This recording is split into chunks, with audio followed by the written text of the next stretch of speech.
Today I use a simple hexagon die to make this beautiful card with honeycombs. I use different techniques such as embossing, heat embossing or stenciling for this. Hello and welcome to my channel, Julie's Kreativschatzkiste. My name is Julia, I'm from Austria and I love paper crafting and card making. I start the preparations for my card using this Heffy Doodle stitched rectangle dies, and I position the die in a way that I can use the outer part of the paper as well as a frame for another card.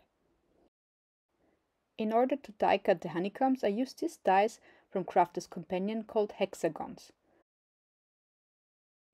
The easiest way to get decorated honeycombs is obviously to use printed paper. Here I use lawn fawn paper. I used my Sizzix sidekicks to cut out the honeycombs, although on hindsight I would not recommend it as the dies from Crafter's Companion are multimedia dies, so they left quite an imprint on my plates. Instead I used my Big Gemini for the rest of the honeycombs. However, the advantage of the multimedia dies is that I can cut more than one layer at a time.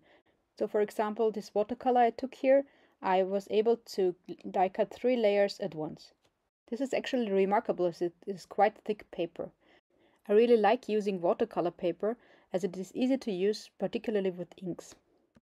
In order to decorate the honeycombs from printed paper, I brushed the edges with Distress Oxide Wild Honey. Next, I brought out this embossing folder from Crafter's Companion from my stash. It is called So Lovely Beautiful Patchwork.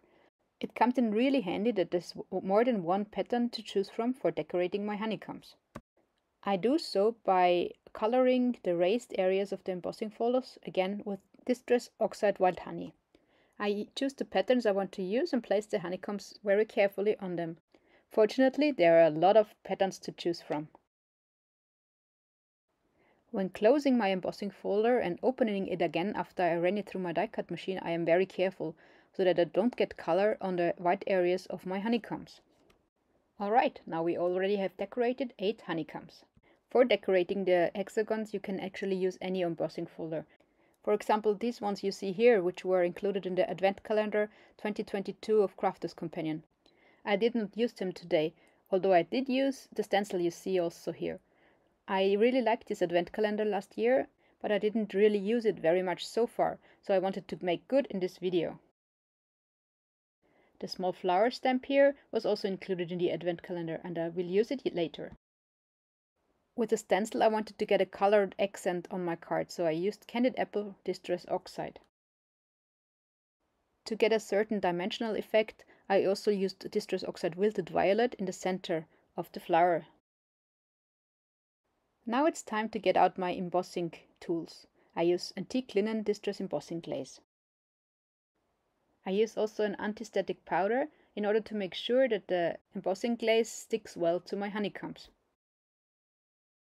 When stamping with the embossing ink, I try to get some variation by not always stamping the same part of the stamp on my honeycomb. This is actually very difficult with the small stamp I use. A bigger one would have been easier. The next step is to cover the honeycombs very well with the embossing glaze. For raising and tapping off the honeycombs, I use tweezers so that I don't destroy the stamp impression. I heat the front and the back of the honeycomb to avoid warping of the paper. Great! Now we have decorated all the honeycombs we need for our card. Now the fun starts and I try to arrange all the honeycombs on my card. It took me some time, but here is the quick version of it.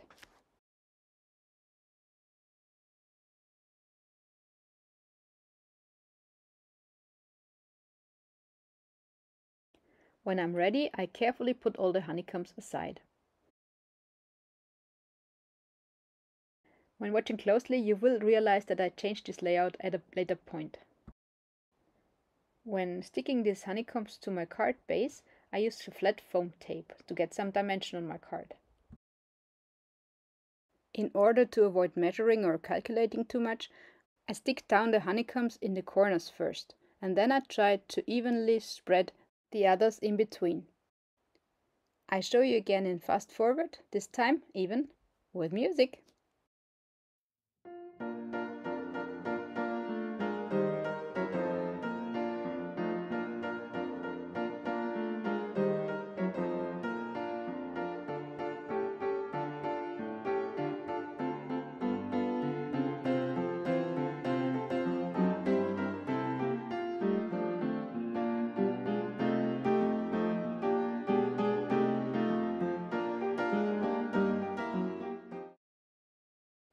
In order to fill the gap at the top and the bottom of the card, I use one of the remaining honeycombs and separate it in half with my mini guillotine, so they fit perfectly into these gaps. Ta-da! Now the basic layer of the card panel is finished. For the sentiment of my card, I came back to the advent calendar of Crafter's Companion and took out this nice hello die. I die cut the hello 4 times, twice out of this nice dark blue cardstock, which fits perfectly to my card panel, and twice from scrap paper. In this case, the scrap paper is also blue and fits great to my card, but actually nobody will see that. Now it's time to glue together the 2 hellos from scrap paper, as well as the 2 dark blue hellos. This gives the sentiment a certain dimension on the finished card. However, I do not put the dark blue yellows directly on the scrap paper, but I put a piece of vellum in between. Then I cut the vellum out to get kind of a shadow die around the hello. The vellum layer helps the sentiment to stand out on the finished card. To further embellish my sentiment, I take out my white gel pen and make some markings on the hello. For the final touch, I cover the whole hello sentiment with my glitter pen. Now it is time to find the right position for my sentiment on the card. Then I glue it down with liquid glue. By the way, I use Collage Medium from Ranger. As my card base, I use a blank card in a cream color. Then I take out my liquid glue again and glue down my card panel to the card base. There was 1 honeycomb left over, which I used for decorating the envelope of the card. There was a colored accent missing on my card, so I took out this border die with butterflies, also from the advent calendar. I die cut the border die from the same dark blue cardstock as my hello sentiment. It would of course be a possibility to just use this border die as is to decorate my card. However, I did not do that today. Instead, I took my scissors and cut out individual butterflies from the border die, and that I used for colored accents on my card as well as my envelope. Again, I used my white gel pen to make some marks on the butterflies. And of course, I used my glitter pen as well.